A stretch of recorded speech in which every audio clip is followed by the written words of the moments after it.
All right, ladies and gentlemen, here we go. Welcome back to the Smart Tank Revolution, where we always kick out at 2.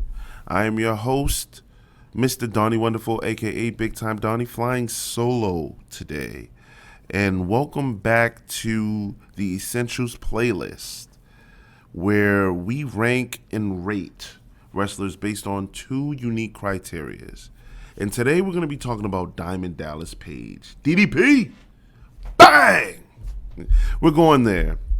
Because I don't think on this channel we have a lot of WCW guys.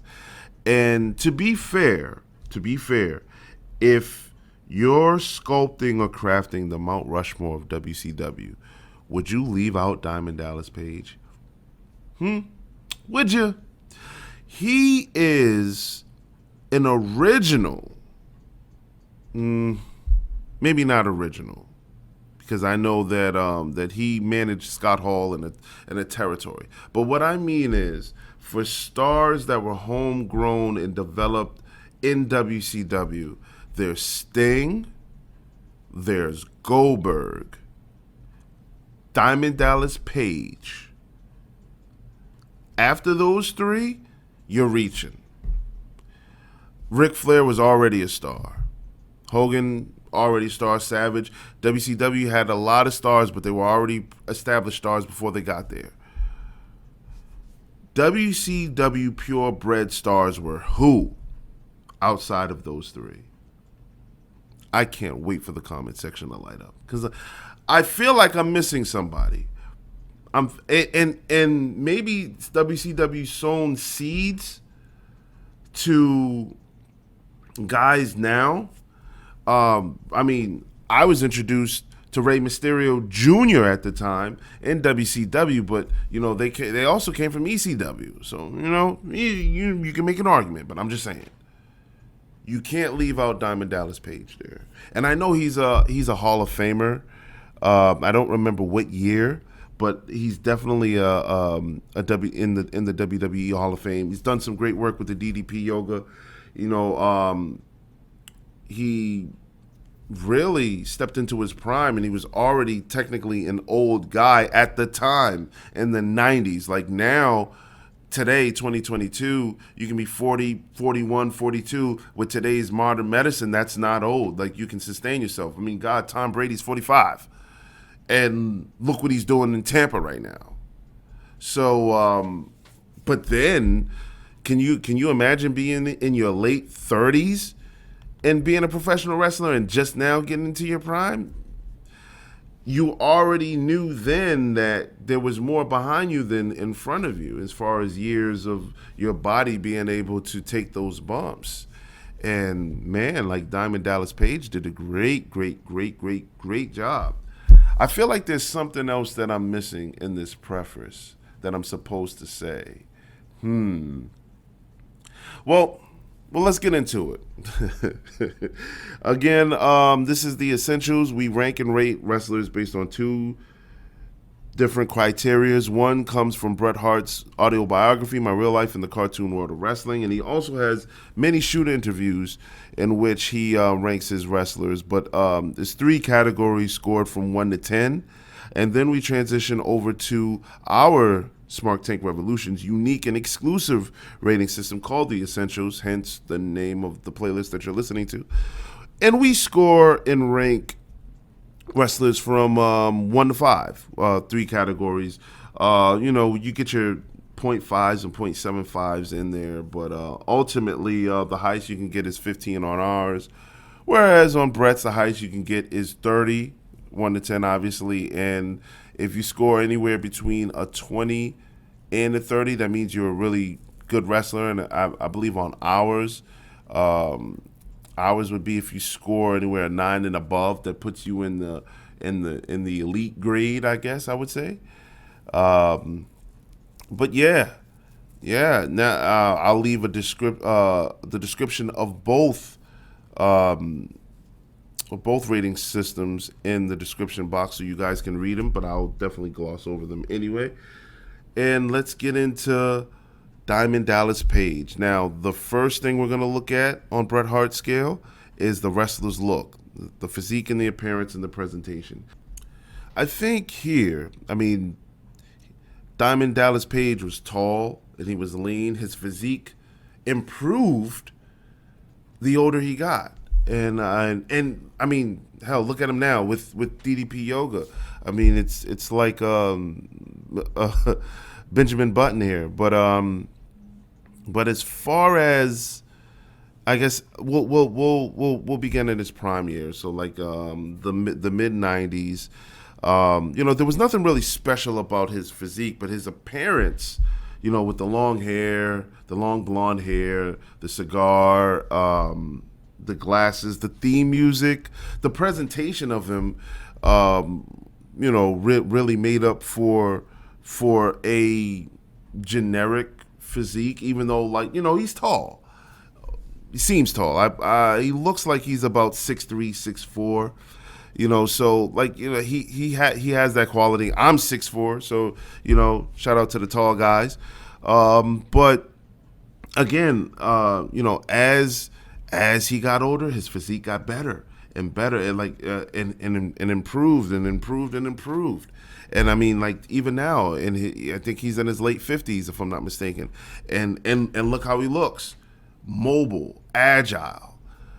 He looks like he can have. If there's anybody that you should be, that us, whether we're the WWE universe or AEW fans or Marks or Smarks, there should be a one more match chant for DDP. I would love to see what he can do in the ring at his nimble age now, because I mean he really does look great, and I'm actually going to factor that in here, but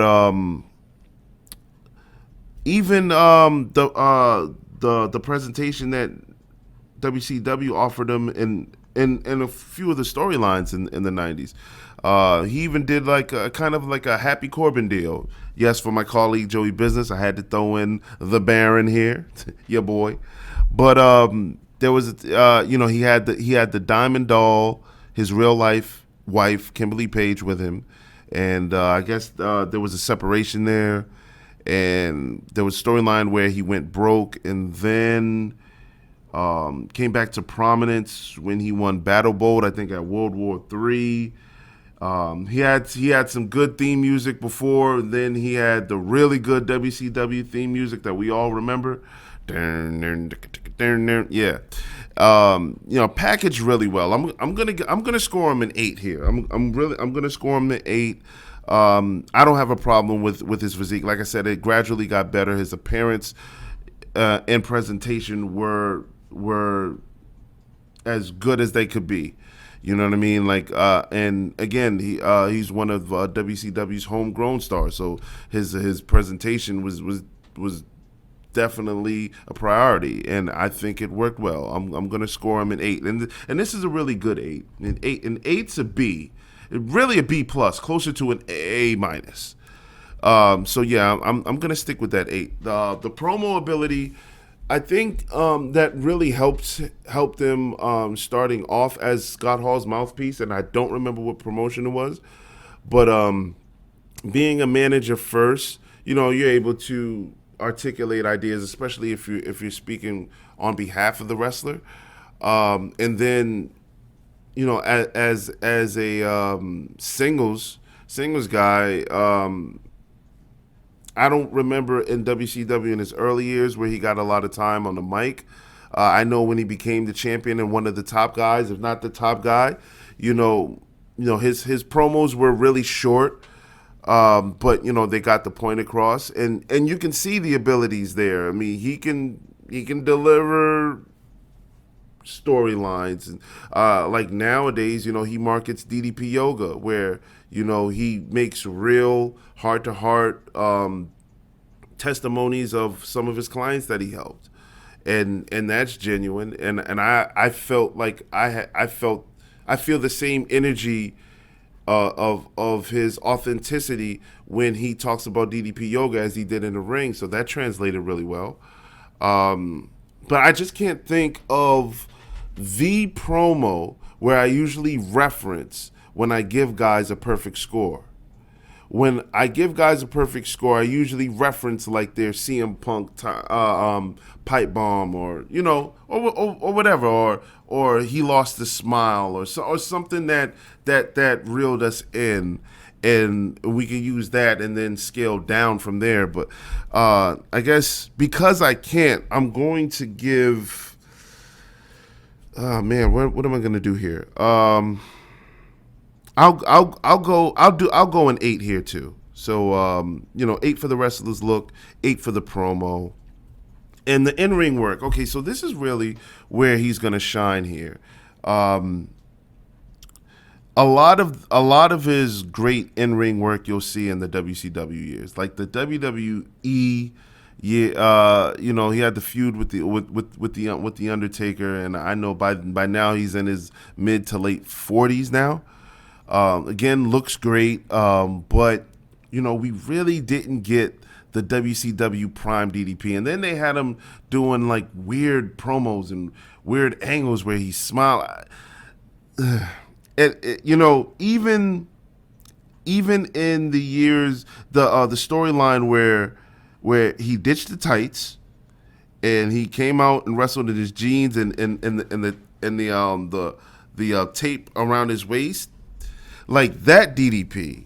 That DDP was immaculate. He was to wrestling what Bernard Hopkins was, the Executioner, somebody that had been boxing in his 20s, but in his late 30s, all the way up to the late 40s, that was his prime. And that DDP there, from the 30s up into the mid to late 40s. But unfortunately, most of it was in WCW and WWE. We never got that push that towards I think we're in the ruthless aggression era. I think really would have helped. I just think outside of Eddie Guerrero, Rey, Mysterio, WWE really misused and mismanaged. Goldberg, of course. They really misused and mismanaged WCW's top guys. Diamond Dallas Page versus The Rock is something that definitely should have happened. Diamond Dallas Page versus Steve Austin. I'm not sure if it did happen, but DDP was very capable of having some good 3 to 4 star matches with those guys because his in ring work is really good. With all that being said, I'm just gonna go solid 8 here too. I'm gonna go a solid 8. Take a look at the 1997 or 8. I don't remember the Nitro matches that he had on with the Outsiders are really good. Also, in my opinion, now this is just solely my opinion, I don't remember what pay-per-view he had, but Diamond Dallas Page worked a really great match with Hacksaw Jim Duggan in 1990, either 5 or 6. I'm not sure. I'm leaning more towards 1996. But the Diamond Cutter, come on. The Diamond Cutter looked great. That was like the ultimate finish. Randy Orton with his RKO and the creativity of how he pulls it off really took it to the next level. But DDP was doing that first. And I saw it was on Nitro. Prince, I can't remember, Prince something. Prince bounced off the second rope, I guess, to do a crossbody into the Diamond Cutter, bang. And then for all of the guys, all of our supporters that grew up in the 90s, you guys remember WCW Revenge? If you use that DDP, did you also know that you can perform a special off the turnbuckle? He'll sit you up on the turnbuckle and do the Diamond Cutter off the top rope. A lot of people didn't know that, but I did. But I did, thanks to like Nintendo Power or the Game Informer at the time, actually. But still, but DDP was doing that diamond cutter um, to a T in various forms, the same way that Randy Orton has elevated it now. So yeah, I'm gonna stand on that the in ring work. So yeah, 8, 8, and 8, 24. He's in the upper echelon according to Bret Hart's uh, uh, grading scale. And now we're gonna go over to ours, where 1 to 5. Uh, the closer you get to 15, the better. So the innovative effectiveness, the ability to work as a baby face or heel. Here's where he also shines because, DDP was a heel manager, heel character, and his baby face turn, the way that he did it against the outsiders in WCW and when he went out to the crowd and like that whole sequence there, I encourage everyone to watch. What a way to become a baby face. What a way to become a darling baby face. Like I don't know who was responsible for that design, but I credit everybody involved. Diamond Dallas Page, Kevin Nash, Scott Hall. Great booking, great decision, and he did well. Like he was such a good heel in WCW. When he shook hands and he put on that NWO shirt, it's like, damn, they got Diamond Dallas Page. They got another one. Oh, man, he's going to be something in the NWO. And then Diamond Cutter. Diamond Cutter. Everybody goes crazy. He's like, wait a minute. WCW, we got DDP. He's with us. Man, and like he was a great champion. He was a great babyface champion, and I remember he went back to being a heel, especially like when they were the New Jersey Triad, him, Bam Bam Bigelow, and Chris Canyon, and there's going to be another video on that too, of the forgotten stables or just the stables in general. But yeah, DDP can work both. I think WWE, the way they did it, I guess it's no fault of his own, but the way they did it, with the stalking the Undertaker's wife, that's kind of weird. WWE is when it got weird for him. It's not his fault. It's not his fault. But if I have to say that, I guess I can't give you a perfect score, but I can give him a close one. So I'm just going to take half a point off DDP. If you hear this, just a half a point off. Because like I was saying in when we were rating your in-ring work, WWE, man, like they really could have done something better with DDP, man. He's a top guy. He's a top damn guy. You can have one more match today. And hey, listen, if you have one more match, I will go back and give you the 0.5 that I took off. But I'm gonna give DDP a 4.5 here. This is completely off the cuff, no notes, just whichever way the wind blows is, or whichever way the pendulum of my emotions swing. That's what I'm giving, and I got really excited about that one. So, yeah. Classic matches and classic rivalries. Again, that's a WCW thing. And I think that during the Monday Night Wars, you got to see a lot of those different variances with DDP, Hogan, DDP, NWO, DDP, Goldberg, and we got to see a lot of that free. And like he wrestled a lot of matches against those guys.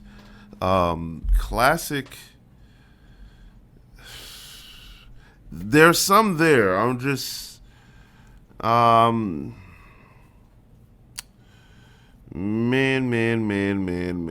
Okay, so for the sake of time, because I know I'm recording, I guess I'll follow up in the comment section.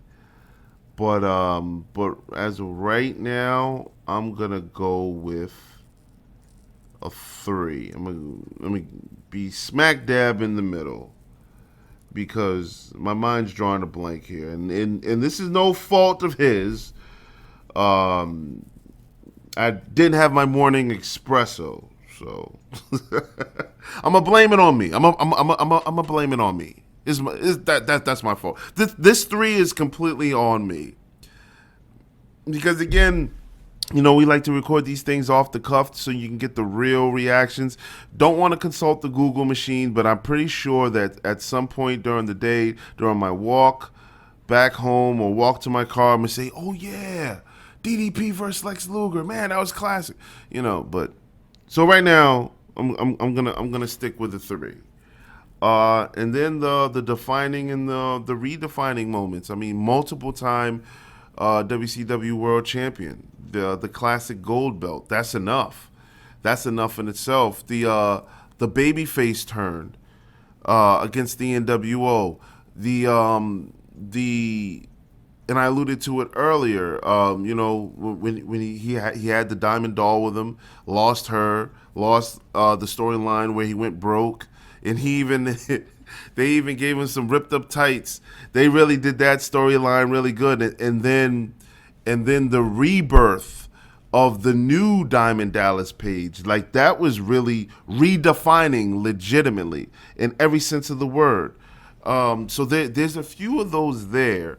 I'm gonna give I'm gonna give a 4 here because WCW really did they did Diamond Dallas Page well. Again, as for a man that was in his prime late in his 30s, or let's be fair, mid to late 30s. He was able to pull that off really well, to pull off DDP really well. Even to today, it's still marketable.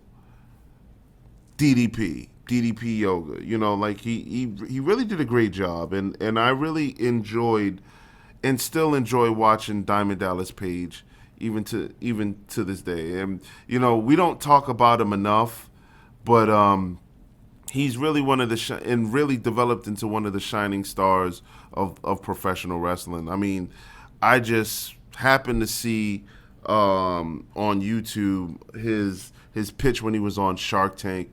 He's really transcended just being the typical pro wrestler that after he hangs up his boots, he makes spot appearances, and no, he's actually out here edifying and improving the qualities of life for multiple people.